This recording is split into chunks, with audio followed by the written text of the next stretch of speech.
I'm sorry. Good morning, everyone. My name is Paulette Covington, Lesane, and I want to welcome you to my Science Professional Workshop Development.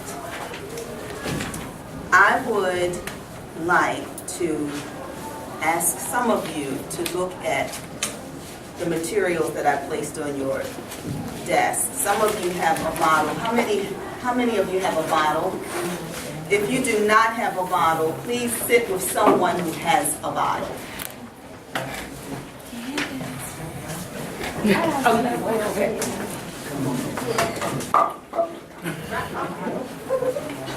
Thank you. You're welcome. My lesson plan today is on weather, and specifically severe weather.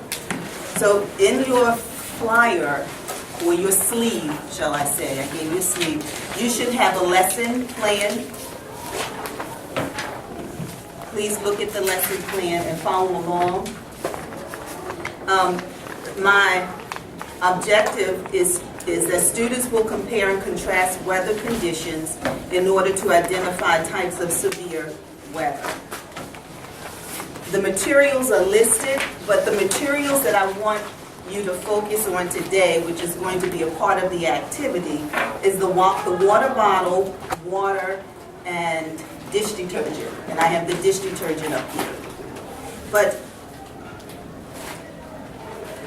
the way I would start this my lesson is by having the students just list some severe weathers. So I'm not going to list it here, I'm just going to ask you to call out.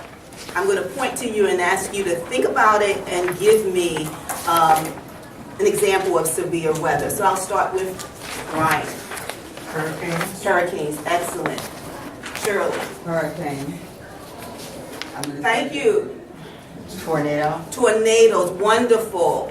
Earthquakes. Earthquakes. Floods. Floods. Volcano. Volcanoes. Eruption. Eruptions, yes.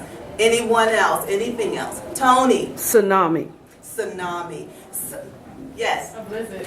A blizzard. Some of those things that you just mentioned are weather experiences that we actually experience here in Maryland. And this is why I want to talk about it, because we have the normal experiences, but when you reflect and you think back, Maryland is starting to experience some things that we don't usually experience, like earthquakes. We've had our share of hurricanes. So I want our kids and our students to understand what it means. I want them to understand the characteristics of each one. If you look at the lesson plan, you'll see that in order for them to understand it, they need to understand generalizations.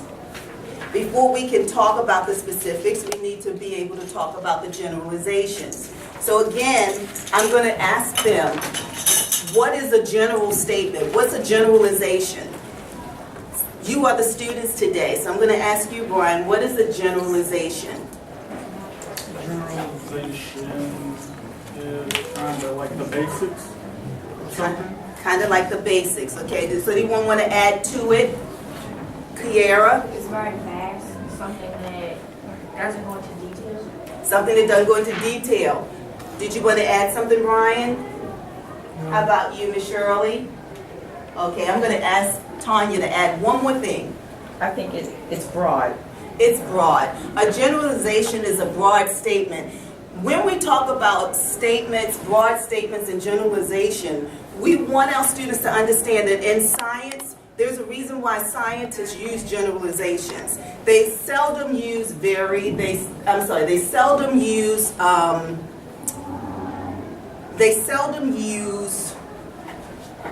definite terms because they want to investigate. So things will always vary. Their terminology is not going to be specific. It is going to be broad. So in this instance, and I just have an example for you.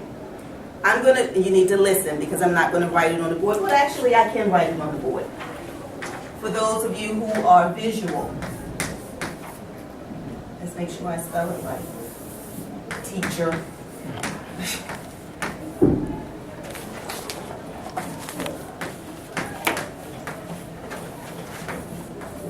I'm only going to.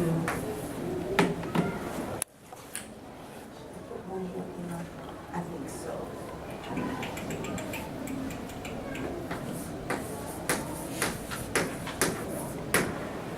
Okay, I'm going to make a statement. And the statement is, all birds can fly. All birds can fly. Based on what I've written up here, is that a true statement? No. Is it a true statement, all birds can fly? No. Why not? Kiara, I saw your hand first. Exactly, an ostrich cannot fly. So that wasn't a general statement. I need to change it. Instead of saying all birds can fly, I should say most birds can fly. That's a general statement. It's general. It's in the vicinity of truth. Do we understand? Yes. Are you with me, Shirley? All right.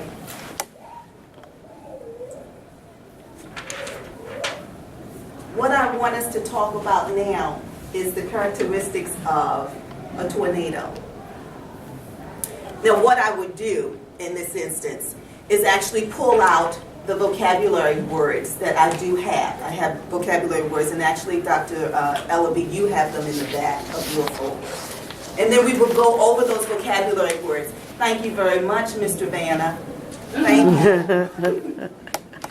We will go over those vocabulary words, and then what I would have my students do is actually talk amongst themselves about tornadoes, and then from there we will go into our activity, because I would want them to actually see what a tornado is all about. So I would show them a video, and then we have a hands-on activity, which is what you're going to participate in right now.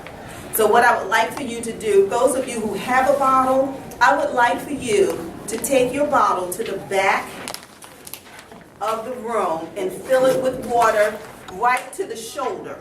The shoulder, this is the neck, the shoulder would be here, the part that starts to get fat. So you want it pretty much filled up, but not to the top. Okay? Please do that expeditiously. Okay, Mom.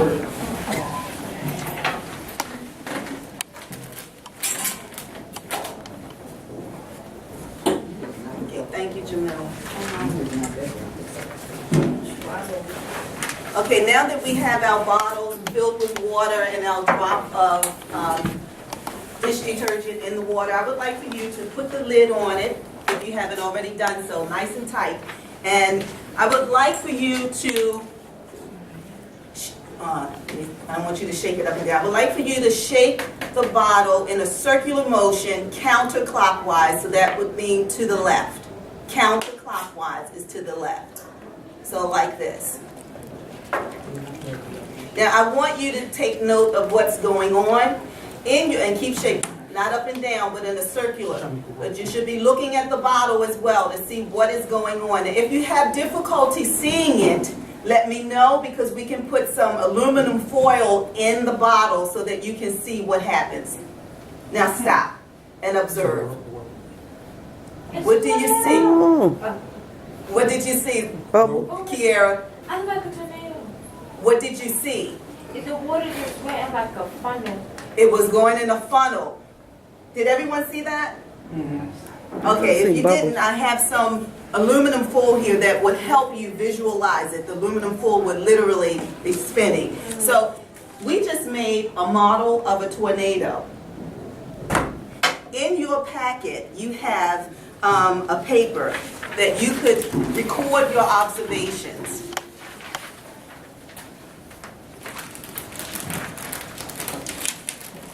Your assessment that I would give my students would be to actually contrast the difference, what they saw in the video Contrast the video tornado and the tornado in a bottle. So you will be comparing and contrasting those two things. Meanwhile, we would go back to talking about severe weather because, like I said, some of you mentioned some weather that we experience here, but there is a selection in their handout book that they're using, which is called Severe Weather, and it touches on everything. It touches on your hurricanes, your tornadoes, your sleet, your freezing rain. It tells you the difference. And so I would have them go back and read that just so that they're comfortable with it and they understand, because their home assignment would be to choose two of those weathers and compare and contrast. Two different ones. Are there any questions?